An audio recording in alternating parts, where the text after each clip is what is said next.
Hello, Dr. Dustin here. Welcome to another episode this beautiful Friday afternoon. Hope you all are doing well. What a week, huh, Kevin? My goodness. Oh, yeah. We had some good shows this week. A lot of really good information covered. The theme was sort of talking about diagnoses and the role they play. And I think Monday on my show, we covered this concept of medical anchoring, right? This idea that you get stuck with a label that may or may not be correct, perhaps given to you based on incomplete information or incomplete workup, and the damage really that can play in the long term. Actually, an example of that, last couple of weeks, I've had two patients where I think it's a great illustration. Both of them had the same thing, it turns out.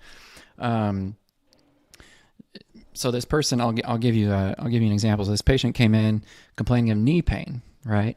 And the knee pain was going on for a year and a half following a knee replacement surgery. Now, most people do pretty good with knee replacements. Probably 80% or so get real good relief of their typical knee pain, but 20% or so may go on to have some residual type knee pain. Well, anyway, that's sort of what the thought was with this patient. They had seen another pain physician and orthopedic surgeon and had additional x-rays, and everything seemed to look good with the surgery, just still a lot of pain through the knee area. The patient then went to go get some knee injections to block those nerves in the knee, and didn't help, even through that initial period of injection, right? Whenever we do a nerve block, of course, it depends on what you're injecting, but most of the time when I hear the word nerve block, I think of injecting with lidocaine or a numbing agent. And so you might be familiar with going to the dentist and they numb up your mouth and it feels weird for half the day. That's sort of what we're doing with whatever nerve it is that we're injecting. So in this case, for blocking the nerves that go to the inside of the knee, I would expect meaningful reduction of that person's knee pain, let's say for 4 to 5 hours. But in this case, the patient said, no, I had that done, still had pain the whole day through and thereafter. Well, it probably isn't those nerves then. I mean, assuming the procedure was done the right way and assuming you're remembering things the right way, it has been some time. What else could it be? So long story short, we ended up looking at the patient's back, and I think we did a nerve study and an MRI of the patient's lumbar spine. And what we found was this patient had an L4 radiculopathy. Basically just a pinched nerve coming from the L4 level in the lumbar spine. Well, when you have a pinched nerve, let's say L4 specifically, that can cause that radiating type pain through the front of the knee. And so what we thought was joint pain, in this case was actually nerve pain coming from the back. That was in the knee. That was in the knee. Interesting. So that can happen. And that's why it's so important to keep your mind open to, alternative possibilities that could be causing someone's pain. So one patient did well with an epidural steroid injection to kind of take away some of that inflammation around the nerve. And we're planning on doing that, for the other patient as well. And then depending on how that responds, we can do some alternative or additional treatments, but targeting the back. So yeah, I think, pain is very mysterious, and the diagnoses that we give ourselves as patients or as providers to our patients, it's so important that it's the beginning of the conversation and not the end. Right. Yeah. Jose took us into that a little bit further on Tuesday, right? So this idea of degenerative change and how that plays a role in how we understand our bodies, understand our pain, what role that plays in put the potential for injury and whether we should continue to exercise or take it easy. The idea of wear or tear, right? There may have been a little confusion in that presentation. I know there was some questions with the idea of, well, is it the fact that I don't move that I get degenerative change, or is it that I move too much and we get the wear and tear? That's a common question. It sounds like a twofold actually too. And what was really surprising? 25 is the prime. Oh, it all goes downhill from after there. that. Yeah, pretty much. Yeah, degenerative change, the way I look at it, I sort of see it as a natural response to aging, right? The same way we get wrinkles on our face, we get wrinkles on our bones. And yes, I think that it may predispose you to pain, but it doesn't necessarily have to equal pain, and it certainly doesn't have to equal injury. And what we definitely know is the more that you back off and become sedentary, chances are your pain will get worse because your blood flow is worse. I know Jose's talked a lot about blood flow and lymphatic flow. That's our body's flushing system. It gets all those inflammatory markers out, all the waste products out of our body, and promotes healing, right? That blood flow promotes healing, oxygen delivery, immune system support. So we definitely want blood flow, and with movement comes blood flow. So that's the big reason why I believe, a moderate amount of exercise or physical activity is really all you need to slow down the degenerative process in general and maintain your health over time. Alternatively, yes, you can experience something called wear and tear, which in my opinion is something where there's an imbalance between your activity and rest, right? Because we need rest to heal as well. We need sleep to heal. And without those things and constant go, then yeah, you're not going to get that same healing response and advance your degenerative change. So I know it's somewhat complicated, it's like you have to have the perfect amount, but kind of that's true for everything, everything in moderation, right? Don't eat too little, don't eat too much, don't sleep too little, don't sleep too much, don't move too little, don't move too much. It's all a balance, and that's the beauty of it. So that's kind of how I look at that. But yeah, degeneration is a diagnosis that a lot of people get, right? You get an MRI, oh, you have degenerative changes. Well, wait a minute, what does that mean, right? Well, chances are it means nothing, but nonetheless, it is what it is. It can be a cause of your pain. Katie brought us in on Wednesday with this idea of metabolic labels, and sort of how a lot like medical labels, diagnoses can be syndromic, right? It's the idea, it's like a cluster of symptoms, or perhaps it's a final cause of insulin resistance or diabetes, but doesn't tell us much necessarily how we got there. And then, of course, she sort of took us into the different ways we got to these certain points, and a lot of the influence perhaps some bigger corporations or governmental bodies may have had on defining certain things. And so, yeah, nutrition science is definitely, I don't want to say a moving target. Katie may disagree with me, but it seems like to me it's a moving target because there's always something new on the horizon, something that is the latest and greatest.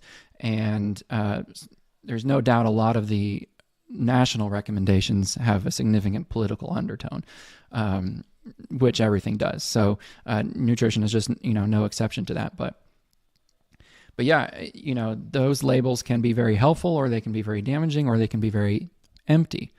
And that's sort of what Keith talked about, right? The idea that, yes, it can mean a lot to have a good diagnosis that sort of gives us something to name, validates our suffering, not only to ourselves, but let's say our family or friends, and gives us something to work towards, to solve. But sometimes that diagnosis doesn't mean anything. And then how do you work with that? And that's sort of what I wanted to expand on today.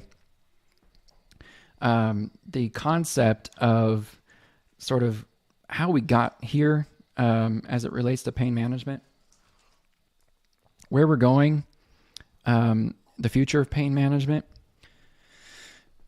And it's kind of a scary world because as I was reflecting on this week, we're sort of going into no man's land, I would say, as it comes to not only the diagnoses that we are given, but also the treatments that may be preferred over others. And so, let me give you an example. Let's take you back to kind of show you how we got to this point, all the way back to ancient Mesopotamia. Okay. Okay. We're going to go way back because, pain as we understand it today has multiple quadrants, right? It's an overlapping syndrome of symptoms, of diagnoses, of personal individual experiences. But we can put them into broad categories such as the physical state, which is, where we live in a lot of cases. Well, there's my herniated disc. That's what's causing me pain. So that's your physical pain. Then, of course, you have your emotional pain, your social pain, and your spiritual pain as well, which we can't ignore in this whole thing. And so, all of that, there's an interplay with how we experience our symptoms.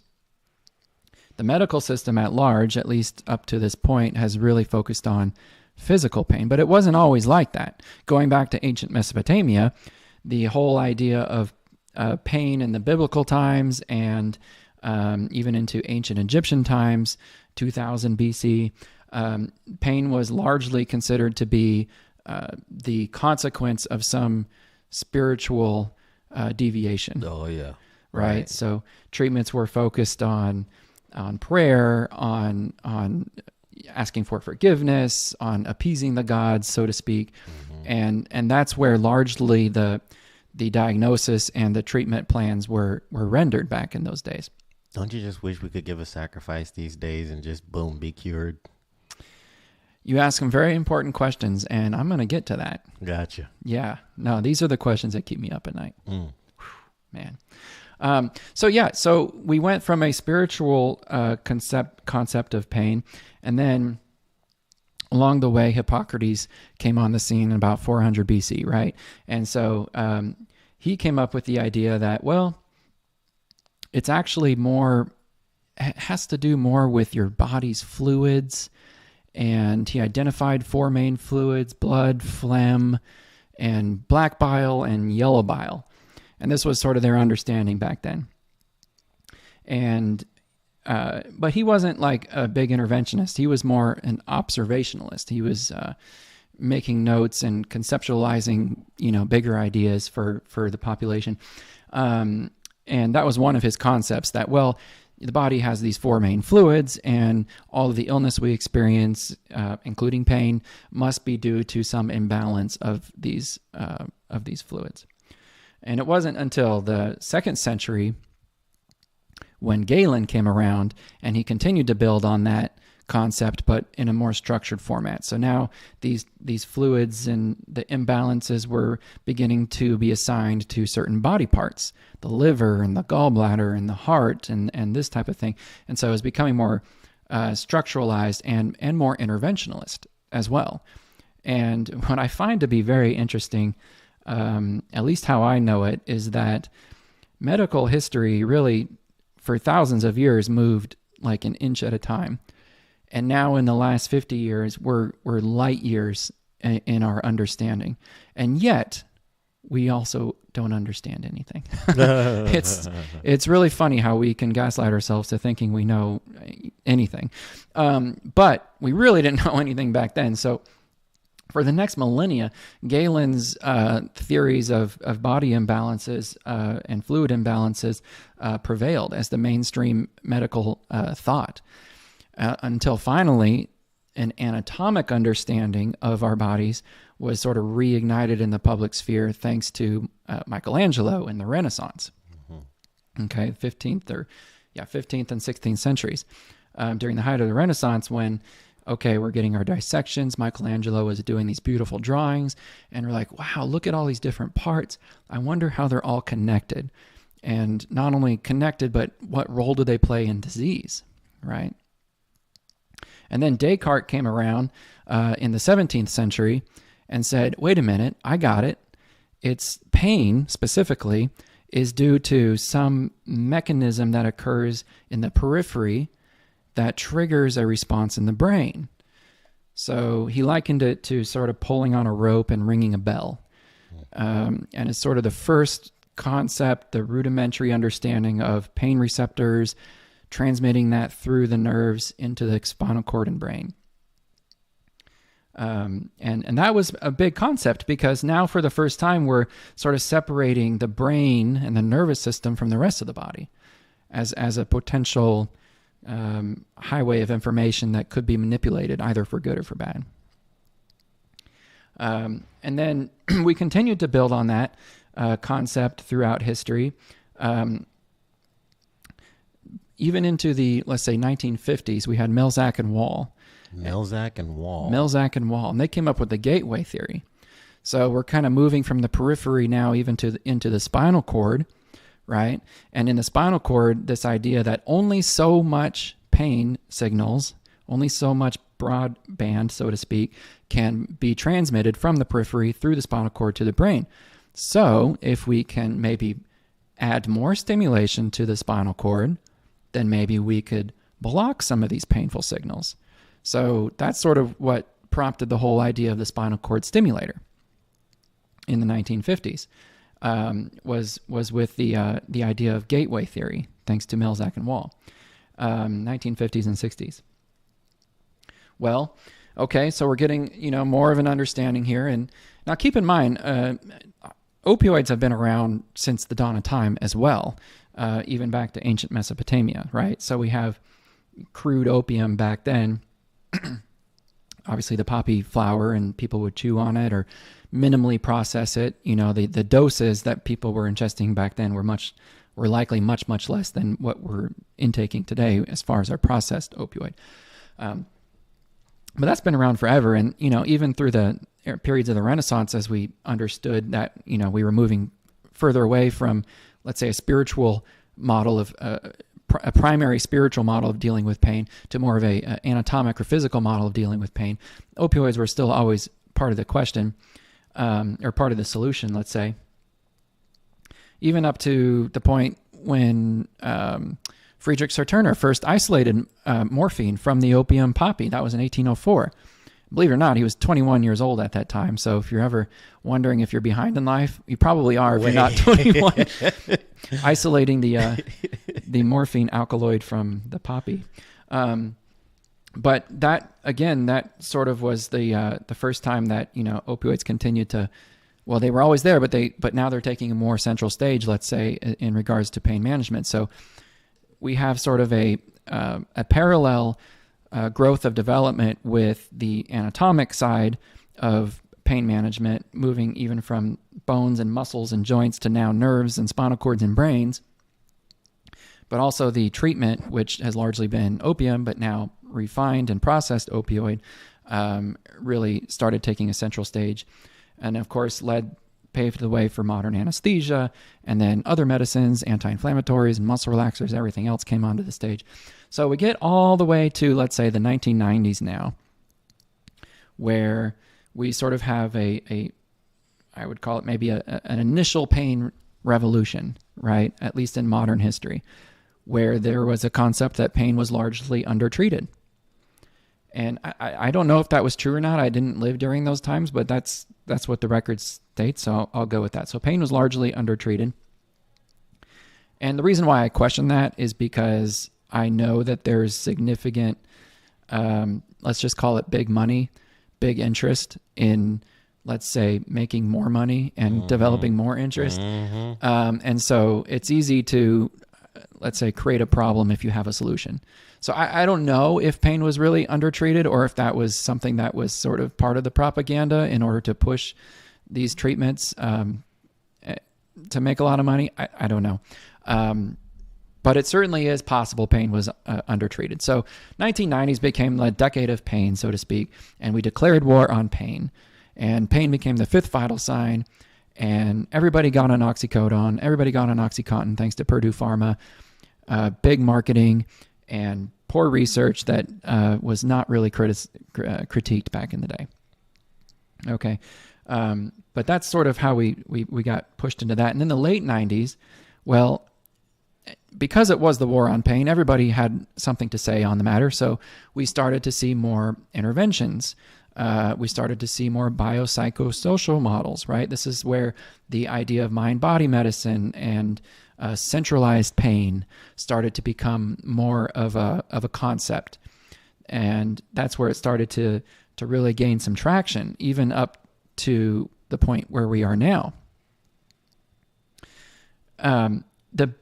The problem with all of this is that, well, out of all those treatments, really opioids, I would say took off the most.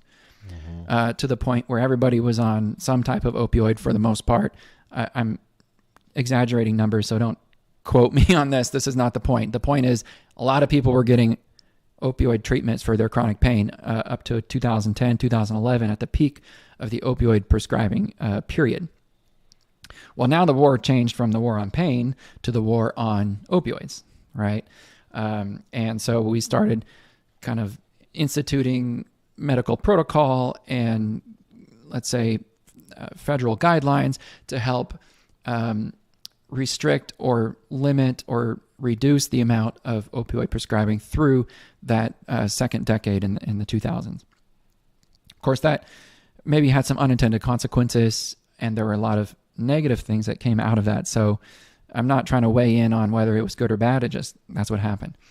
And procedures then now saw that as an opportunity to kind of jump in and take a prominent role, right? So we started seeing perhaps some more surgeries, more injections, more nerve blocks, more spinal cord stimulators, right? All these types of things.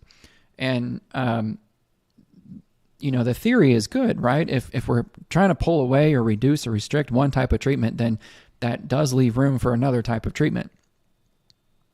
And so the innovation, the research, and the different companies and all of their products that came to the market, and now we have a plethora of options to help treat your pain, which I think is awesome, because who doesn't want options, right?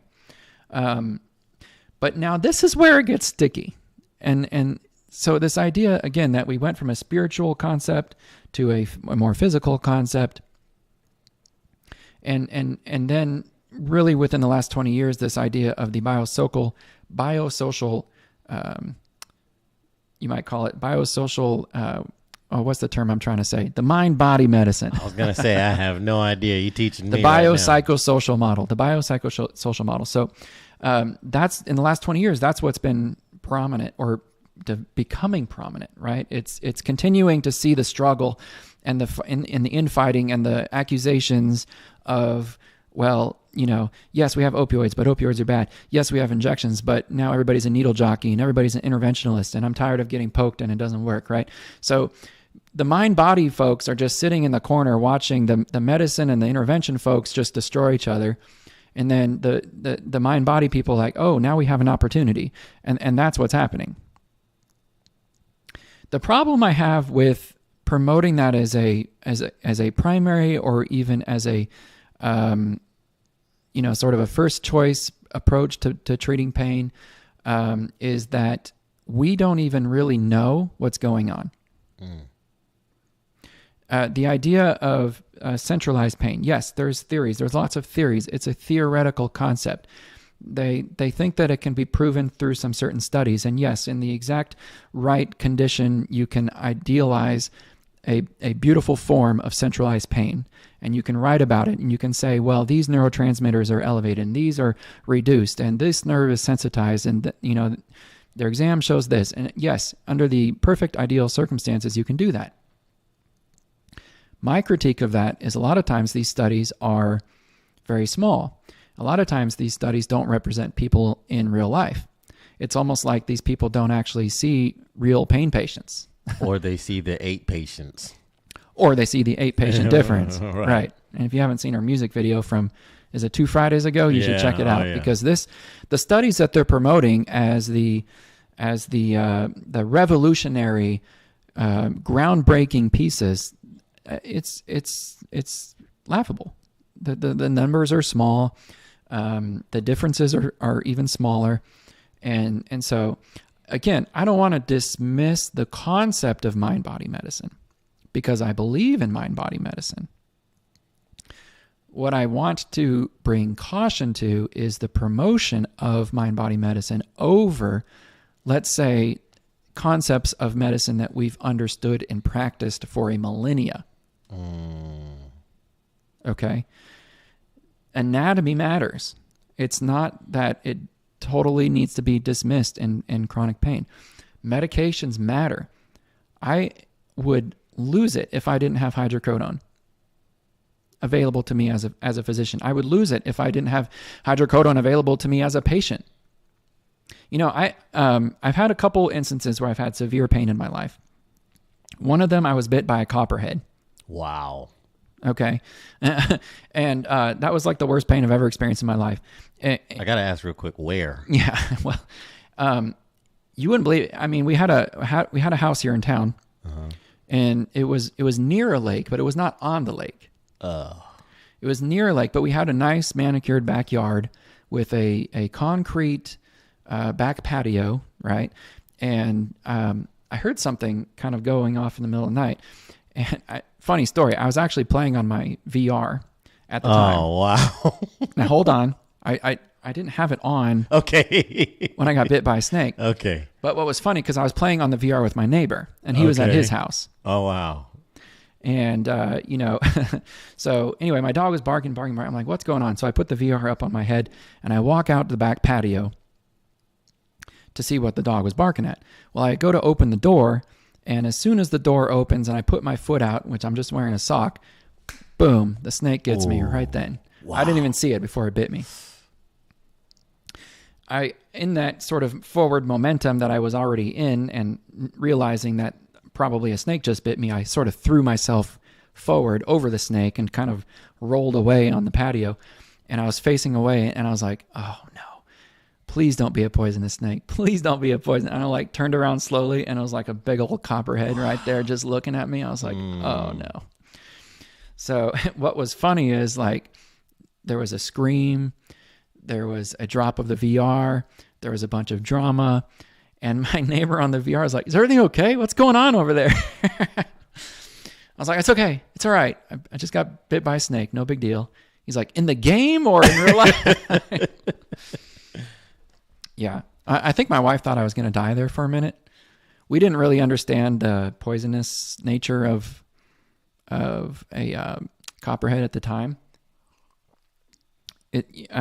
Yes, it can be fatal for the right situation, but most of the time it's not. Really? Yeah. Just curiosity. There's two snakes that go up the medical symbol, the logo. I don't know what snakes they are. Okay, that's what I was going to ask. Right. Yeah. But yeah, so long story short, I was like, no, I don't have insurance at the time. So I was like, I am not going to the hospital. I am a pain doctor. I will deal with this myself. Bring me some Tylenol. Oh my God. But literally within 5 minutes, it was like my foot was sitting inside of a campfire. I mean, it just was the absolute worst. I could feel the tissue just melting inside my foot, and it was swelling and it was turning red. And I was like, my heart's going through the roof. And I was like, no, Amanda, take me to the hospital right now. I don't care. I'll take a loan. Let's go. And, man, I know she drove fast, but it felt like she was driving 5 miles an hour. And we finally got there, and they gave me some IV morphine, which really didn't help. Wow. And then they gave me what's that medicine? It starts with a D, Dilaudid. Mm-hmm. And gone. Pain gone. From a 10 to a 0. I also stopped breathing because I was so comfortable. Amanda was like, you got to keep breathing. Just keep breathing. Just keep breathing. I didn't feel the need to breathe. So, I mean, I've never had opioids really up to that point, at least not that I could remember. So, you were really getting hit. It taught me two things. One, I get it. You're right. I get it. And two, this is dangerous stuff. So, yeah, no, opioids will always be and have always been a part of the pain equation. There's just no doubting that. There's no limiting that. And anybody that says we're going to eliminate opioids from the pain management situation, you have to ask, what is their motive? And number two, do they really understand what they're talking about? Right. Okay. But, again, that doesn't necessarily exclude the possibility of doing other things, because we've also advanced a lot in the last 2,000 years. We now have the ability to understand pain a little bit differently than we did 2,000 years ago. So it would also behoove us to include the option of additional technologies and procedures and whatnot as well. The flag, the point I'm trying to make is to raise a flag when it comes to the biopsychosocial model, because again, It's a relatively new concept, especially compared to everything we understand about anatomy, opioids, medication management, even procedures and different technologies. It's a relatively new concept. And it's designed to treat conditions that we have a really hard time diagnosing. That's the other part of it. Because, number one, they're syndromic. It's a cluster of symptoms that has significant overlap, that requires significant workup, that requires significant amounts of time. So you're telling me you're going to avoid perhaps more rapid, more traditional approaches to managing your pain, such as medication management or procedural intervention, in order to flush out a psychosocial syndrome that may be diagnosed several years down the road? I wouldn't want that as a patient. But again, it's how do we diagnose centralized pain? There's questionnaires, there's surveys, and there's criteria that you meet within a collective group that we all agree upon. But that is so non-specific. Still. It's so non-specific. So for me, if you're going to say, hey, you have this diagnosis, you have fibromyalgia, or you have failed back surgery syndrome, or complex regional pain syndrome, and it's diagnosed based on a set of criteria that is a syndrome, and there's no objective way otherwise to diagnose it except I'm a doctor and I say so. And by the way, now you're going to go do psychosocial treatment, biopsychosocial treatment, mind-body medicine, to the exclusion of, let's say, more durable, not to say more durable, that's not the word I want to say, longer studied, also effective treatments. Well, I think that's where we get into trouble. And am I making this up? I don't think so. Kevin, why don't you pull up my slides? This was an article that came out in Newsweek in August of 2025. It's written by Alexis Kaser. You see her down there. This is what I don't like. The title, Chronic Pain Science Has Advanced. Why are treatments stuck in the past? Wow, that's a leading question. That is a very leading question. Okay. Oh, yeah. I mean, who doesn't want the most advanced treatment? Right. Go to the next slide, Kevin. I'm going to show you the last paragraph of this article. So I don't know how you say his name. Lou, L-O-U-W. When you read about this, he's a physical therapist, and nothing against physical therapy. But this is what I have against it right here. He's arguing for his biopsychosocial model, mind-body medicine type approach. Okay. First, they'll have, and I'm reading from the bottom paragraph, first, they'll have to overcome the field's propensity towards scalpels, scans, and scripts. On the one side, we're doing really cool things. On the other side, oh, come on, people, we can do better. Okay. So let's ask the questions. What does he have to gain? Well, I mean, he's selling his treatment approach, and he's very successful at it, meaning that he has several businesses or several clinics that I could tell reading about him. So nothing against his approach, nothing against any positive impact that he's making in patients' lives. Like, that's awesome, man. Keep doing it. The problem is when you trash every other treatment that could be a positive treatment for a patient, as if it's some sort of virtue signaling, like, hey, don't you know, like, science has advanced? Like, don't you know, like, you're still stuck in the past writing prescriptions and getting MRIs? Don't you know that everybody has arthritis in their back and herniated disc? That doesn't have to cause pain. Yeah, it doesn't have to cause pain, but it can cause pain. Yeah, we don't have to write 20 of Dilaudid for every patient, but we could if that patient was in the ER with a snake bite. Holy crap, that really freaking hurt. Don't sell me your, oh, well, I'm just going to like think positive for like 10 minutes every day and then we'll be over this. So, that's where I see my role as a physician in today's modern world. That's where I see the role of this channel. As you can tell, I'm not against PT. I'm very pro PT. I'm not against nutritional interventions. I'm very pro nutritional interventions. Same thing with psychologic interventions. I don't think a psychologist is going to want to come on this show anymore, Kevin. No, we should still reach out. I'm looking for a good psychologist that wants to join us on this mission, that we can get a different their perspective, right? Sure.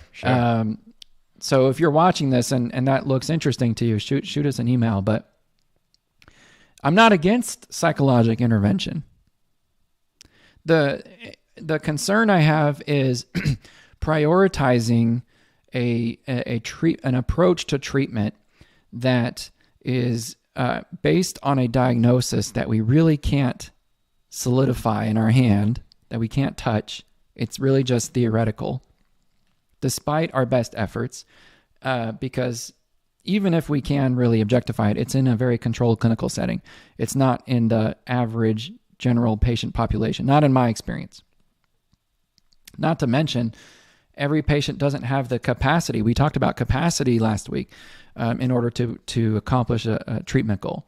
Not every patient has the capacity even just the cognitive or the energy capacity to go through what is necessary to deep journal and to go through talk therapy and cognitive behavioral therapy and all these things. They're stuck in their body, and it's painful and they're suffering. They need something different than that. And so, that's my role, is to maintain all options available. It's to push back on the pendulum swing of everybody gets opioids now, nobody gets opioids. Now let's find somewhere in the middle, because some people need it. Yes, not everybody, but some people need it. Yeah, some people need stimulators. I mean, holy cow, like, we get great results with stimulators. We get great results with other things. I'm not a super fan of epidurals. We'll talk about that more next week, but they work for the right person, and it's relatively cheap, and it's relatively quick, and it has some possible benefit. Like the risk to benefit ratio is optimized in most cases for an epidural. So why not at least to try it? Because that's going to probably be the quickest thing that gets you out of pain the quickest for the right patient. I'm not speaking generally, but that's my point. We have all of these options available. Why are we trashing all these different options if it's not yours? Right? I'll be the first to trash mine. Mine don't work for everybody, but hey, but they work great for the right person. That's the art of being a physician is I think you would match well with this and you would match well with that. If anybody comes to you and says, oh, well, this approach is universally the best, put your flags up. Mm-hmm. Put your flags up. That's gimmicky to me. That's gimmicky. Anytime everyone says, oh, if you're telling me you don't have this one supplement in your life, oh, well, I just so happen to sell the supplement, so you're going to need it. Also, everybody else in the world is going to need it too. Whether or not you're deficient, because you could always use more, right? Raise your flag. I mean, it may be helpful. Maybe the risk-benefit ratio is there. Maybe it's, not that expensive and the side effects are low. Why not give it a try? But at least go into it understanding that, it's a little gimmicky.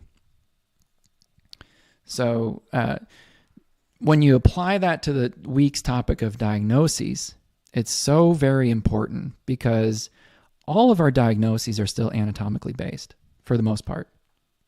Neck pain, back pain, that's a diagnosis. Pinched nerve or radiculopathy, that's a diagnosis. Neuropathy, that's a diagnosis. It's all anatomical diagnoses. Centralized pain is a diagnosis we can give somebody. Fibromyalgia is a diagnosis we can give somebody. But again, that's what we learned this week, is how did we even get to that diagnosis in the first place?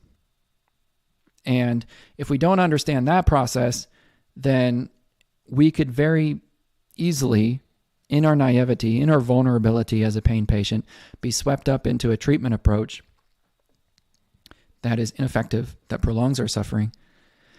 And then we have to go through the experience of shame and criticism and dismissal when we're actually trying to get something a little bit better. And not better, just right for us. So that's sort of my 2 cents today. I hope that makes sense. I hope that's resonating with anybody. Are you guys getting that in the chat? Does that make sense? Just know why you're getting the diagnosis. That's the important part. And be willing to try anything. And if your provider is only pushing one thing, it should raise some flags. But that's my 2 cents. We have a great week next week. I'm excited for next week. This is sort of where the curtain is pulled away. On Monday, we're going to be talking about incentives, right? We talked about the diagnoses and how we got here and all this stuff, but we're going to talk about incentives. And I'm going to pull the curtains back on the clinic a little bit and show you really why doctors make the decisions that they make. You're going to show us the incentives. I'm going to show you the incentives. We're going to talk numbers. That shape people's outcomes. Interesting. Yes. And this hopefully will explain to you maybe why you feel like you're being pushed into one direction or another. This may explain to you why maybe your doctor only spends 30 seconds with you in the room. There's lots of things to consider. And it's a challenging field, I can tell you, from this perspective, from this seat, to navigate. And I'm not the only one that knows that. Enrollment in pain management, I just learned this the other day, is down, I think, 40% in the last 5 years. Get out. Nobody wants to be a pain doctor anymore. Wow. Well, at least 40% of people.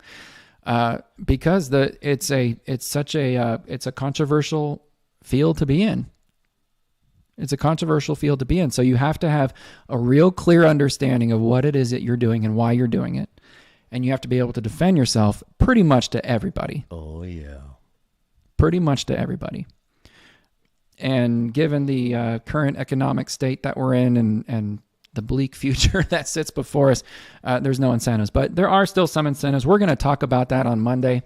And hopefully we can answer some questions for you, show you behind the scenes, and continue to develop that relationship that we have been growing so far. I hope this channel has been meaning something to you. It's been an absolute pleasure getting to know you all in the way that we have. Hope you guys have a great weekend. Go learn something about God. We'll see you Monday.